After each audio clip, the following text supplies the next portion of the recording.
हम अनन्य चार्ट और विश्लेषण के आधार पर 2023 की बाजार स्थिति और 2024 में क्या हो सकता है, इसका विश्लेषण करने जा रहे हैं।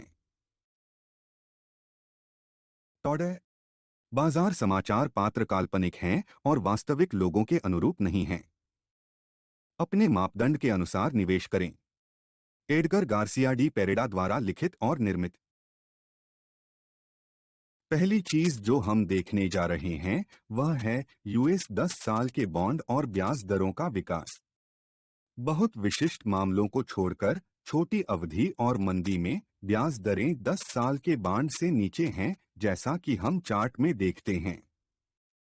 नारंगी रेखा ब्याज दरों और बॉन्ड के साथ नीले रंग से मेल खाती है। नीचे हम दोनों का घटाव देखते हैं, जहां सफेद रेखा शून्य है। वर्तमान नीति किसी भी मौके से मंदी की अवधि से मेल खाती है। बॉन्ड का मूल्य उस ब्याज से मेल खाता है जो राज्य उधार लेने के लिए भुगतान करता है। यह ब्याज देश के उस ऋण को चुकाने में सक्षम होने के जोखिम या बाजार पर अन्य उत्पादों के साथ प्रतिस्पर्धा के कारण भिन्न हो सकता है। सिद्धांत रूप में अमेरिका जैसे देश को अपना कर्ज चुकाने का जोखिम नहीं उठाना चाहिए। लेकिन जब मुद्रास्फीति अधिक होती है तो अन्य कम जोखिम वाली संपत्तियां बहुत आकर्षक हो जाती हैं, जिससे राज्य को अपने ऋण पर मिलने वाले ब्याज को बढ़ाने के लिए मजबूर होना पड़ता है। ब्याज दरों का मामला अलग है, वे केंद्रीय बैंक द्वारा तय किए जाते हैं। जब मुद्रास्फीति को नियंत्रित किया जाता है तो यह उन्हें सार्वजनिक ऋण से नीचे छोड़ देता है ताकि वे इसे खरीद सकें और दरों के लिए भुगतान करने से अधिक ब्याज प्राप्त कर सकें। लेकिन जब मुद्रास्फीति अधिक होती है तो फेडरल रिजर्व ऋण बेचता है और धन जारी करने में कटौती करने के लिए दरें बढ़ाता है। यदि दरें ऋण से ऊपर रहती हैं तो फेड ऋण बेच सकता है और ऋण पर उच्च ब्याज प्राप्त कर सकता है। यदि हम मुद्रास्फीति को पहले ग्राफ में सफेद रंग में जोड़ते हैं तो हम देखते हैं कि सार्वजनिक ऋण नीले रंग में लगभग हमेशा मुद्रास्फीति से ऊपर रहा है, 2021 और 2023 को छोड़कर, और 74 और 75 वर्षों के बीच। ब्याज दरों नारंगी में, हालांकि 2008 में इस प्रवृत्ति को बदल दिया, 10 से अधिक वर्षों के लिए मुद्रास्फीति से नीचे गिर रहा है। अपेक्षाकृत कम दरों के होने के तथ्य ने बहुत सारा पैसा उधार लिया है और शेयर बाजार जैसी जोखिम भरी संपत्ति में निवेश किया है। अब बचत को और अधिक प्रोत्साहित किया जा रहा है और विकास और निवेश को ऋण के माध्यम से दंडित किया जा रहा है, जिसमें राज्य भी शामिल है। आर्थिक स्तर पर मुद्रास्फीति केंद्रीय बैंक के लिए ज्यादा मायने नहीं रखती है, लेकिन यह मायने रखती है कि सार्वजनिक ऋण की कोई मांग नहीं है। बैंक बचत उत्पादों के हितों के लिए और सार्वजनिक ऋण के आकर्षक होने के लिए उन्हें मुद्रास्फीति से ऊपर होना होगा, ताकि वे अपने खरीदार के लिए वास्तविक लाभ का परिणाम दें। इसीलिए दरों और बांडों को इस मुद्रास्फीति से ऊपर उठाया गया है, ताकि निवेशक के लिए बैंक में पैसा होना या कर्ज में निवेश करना लाभदायक हो सके। केंद्रीय बैंक ने घोषणा की कि वह पहले से दरें बढ़ाने जा रहा था, जिससे ब्याज दरों में वृद्धि से पहले क्रेडिट और निश्चित दर बंधक की अधिक मांग हुई। निम्नलिखित ग्राफ दिखाता है कि कैसे कम दरों की अवधि में बंधक ऋण की मांग बढ़ जाती है, साथ ही ब्याज दरों में वृद्धि से पहले 2021 में हुई पलटाव या 2022 के दौरान उनकी शुरुआत में। ऋण वृद्धि में चोटियों ने 2022 के अंत से 2023 की शुरुआत तक अधिक तरलता पैदा की। जब दरें पहले से ही उच्च मानी जाती हैं और यह कि अगली चाल नीचे की ओर होने वाली है, तो नए ऋणों की मांग नहीं की जाती है, क्योंकि बाद में दरों में गिरावट आने पर बेहतर स्थिति मिलने की उम्मीद है। इससे लिक्विडिटी कम होगी और आने वाले महीनों में ऐसा ही हो सकता है। इसके अलावा मौजूदा तरलता बाजारों की तुलना में बचत के लिए अधिक जाएगी। इसके विपरीत एक और ताकत रही है जिसने तरलता को उच्च रखा है। महामारी के बाद सेंट्रल बैंक द्वारा बहुत अधिक तरलता उत्पन्न की गई थी और रेपो बाजार में धन बहुत अधिक जमा हुआ था। हाल के महीनों में उन्होंने इसका उपयोग किया है, इस रेपो बाजार में धन की मात्रा को बहुत कम किया है और बाजारों में एक महत्वपूर्ण मोड़ आया है और इसे आर्टिफिशियल इंटेलिजेंस कहा जाता है। यह एक ऐसी संपत्ति है जिसे सुरक्षित माना गया है। प्रौद्योगिकी आजकल एक कठिन और अपरिहार्य संपत्ति है और नए एआई समाधानों के उद्भव का मतलब है कि बहुत अधिक तरलता बाजारों में जाती है, खासकर एनवीडिया जैसी कुछ कंपनियों को, जैसा कि चार्ट में देखा गया है। इसने 2023 के अंतिम महीनों के दौरान जो तरलता गिर रही थी और जो शेयर बाजार बढ़ रहा था, उसके बीच एक विचलन पैदा किया है, जैसा कि निम्नलिखित ग्राफ में देखा जा सकता है, जहां हम शीर्ष पर शेयर बाजार के विकास को देखते हैं और वह सबसे नीचे तरलता का। यह सामान्य नहीं है, लेकिन हम 2021 की तीसरी तिमाही तक महामारी के बाद से तरलता में भारी वृद्धि के समय से आ रहे हैं। इस तरलता का उपभोग किया जा रहा है। 2020 से आज तक बाजार में वृद्धि उसी अवधि में तरलता के बराबर है। फेडरल रिजर्व तरल संपत्ति का डेटा प्रदान करता है, जो वर्तमान में लगभग 10 ट्रिलियन है, 2 वर्षों में 30% की गिरावट के बाद। इसमें शेयर पुनर्खरीद को जोड़ा जाना चाहिए जो कंपनियां खुद बाजारों में बनाती हैं। यदि हम नीले रंग में सूचीबद्ध शेयरों की कमी सूचकांक देखते हैं, तो हम आज एक बड़ी वृद्धि का निरीक्षण करते हैं और बाजार मूल्य के साथ एक सहसंबंध नारंगी में बहुत बड़ा है। औसत नागरिक के लिए पहले से ही निवेश करने के लिए कुछ बचत बची है।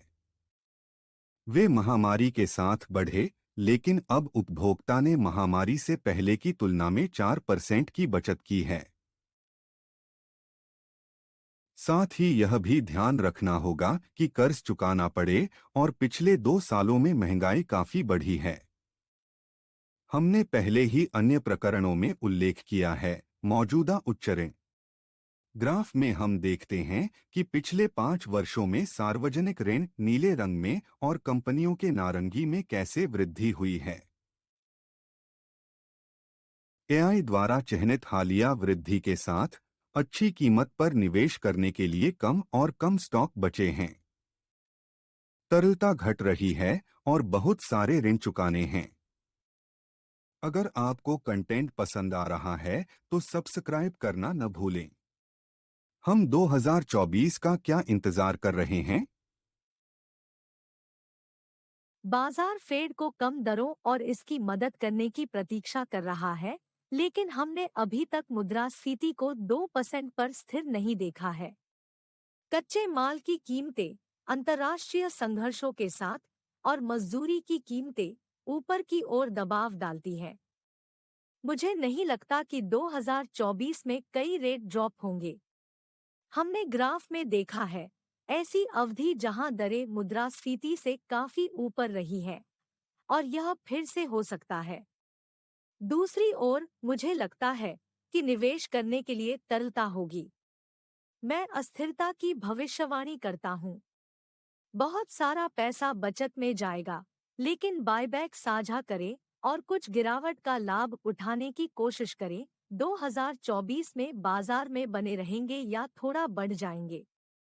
शेख जैसे अर्थशास्त्रियों के अनुसार मुद्रास्फीति आर्थिक विकास और उत्पादन क्षमता की क्षमता पर निर्भर करती है। उत्पादन क्षमता 2025 के अंत से एक समस्या होगी, जब सभी मांग के लिए ऊर्जा आपूर्ति में कमी होगी। इसलिए विकास में कटौती की जाएगी, भले ही केंद्रीय बैंक बहुत सारा पैसा प्रिंट करें। हमने देखा है कि फेड मुद्रास्फीति की परवाह करता है केवल अगर यह बैंकों या ऋण को प्रभावित करता है, लेकिन अपस्फीति उसे चिंतित करती है और बहुत कुछ। एक निरंतर अपस्फीति तरलता रखने के लिए एक प्रोत्साहन का अनुमान लगाती है, उपभोग करने के लिए नहीं, और इसलिए अर्थव्यवस्था को रोकने के लिए। निरंतर उच्च दरों के साथ मंदी हो सकती है और उन्हें उपाय करना होगा, लेकिन उन्हें यह सुनिश्चित करना होगा कि ये उपाय अपस्फीति उत्पन्न नहीं करने वाले हैं। सबसे आसान तरीका तरलता को इंजेक्ट करना है, और यह वही है जो वे करने जा रहे हैं, भले ही वे दरों को बहुत कम न करें। हम 30 में 2024% से अधिक के बाजारों में गिरावट देखेंगे। अधिक ऋण के साथ ऋण का भुगतान किया जाएगा और केंद्रीय बैंकों को तरलता इंजेक्ट करनी होगी। सरकार रोजगार पैदा नहीं कर पाएगी और खपत में गिरावट से बेरोजगारी बढ़ेगी, मंदी शुरू करने का अंतिम ट्रिगर। व्यावसायिक परिणाम खराब होंगे, इससे वस्तुओं और बिटकॉइन में वृद्धि होगी। ग्राफ में नीली रेखा पैसे की आपूर्ति के साथ भारित कॉर्पोरेट मुनाफे का प्रतिनिधित्व करती है। उनके पास लगभग 4 से 9 वर्षों के बीच वृद्धि और गिरावट के बहुत चिन्हित चक्र हैं।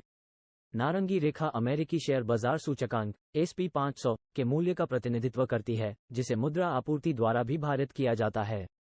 ये सामान्य रूप से नकारात्मक रहा है और शेयर बाजार के बुलबुले के स्पष्ट संकेत में 90 के दशक के अंत में केवल कॉर्पोरेट मुनाफे को पार कर गया है।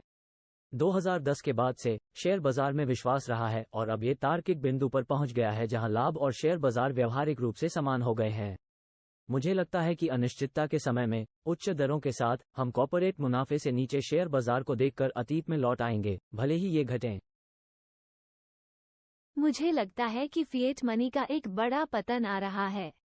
बहुत सारा कर्ज जिसे अधिक कर्ज के साथ चुकाना पड़ता है, लेकिन उच्च दरों के साथ।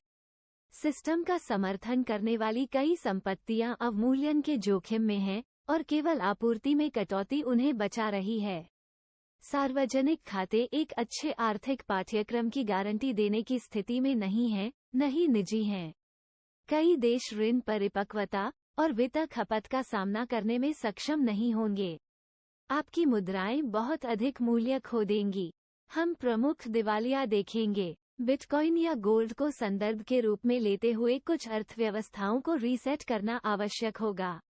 मुझे लगता है कि हम वर्ष की शुरुआत में बिटकॉइन में अस्थिरता देखेंगे, जिसमें 30 से 50 हजार के बीच उतार चढ़ाव होंगे।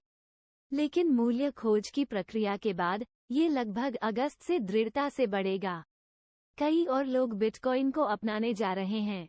उपयोगकर्ताओं की संख्या अपने 15वें वर्ष में तेजी से बढ़ने जा रही है, जैसा कि इंटरनेट के साथ हुआ था।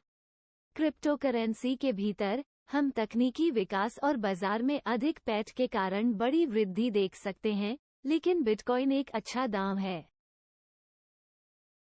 हम मंदी की आर्थिक नीतियों का सामना कर रहे हैं, लेकिन यह अभी तक नहीं हुआ है। हमें लगता है कि वह यहाँ बहुत देर नहीं होने वाला है। दूसरी ओर, हम लंबे समय तक मुद्रास्फीति के परिदृश्य का सामना कर रहे होंगे, या कि 2024 में एक अपस्फीति आती है जो आर्थिक दृष्टिकोण को पूरी तरह से बदल देती है।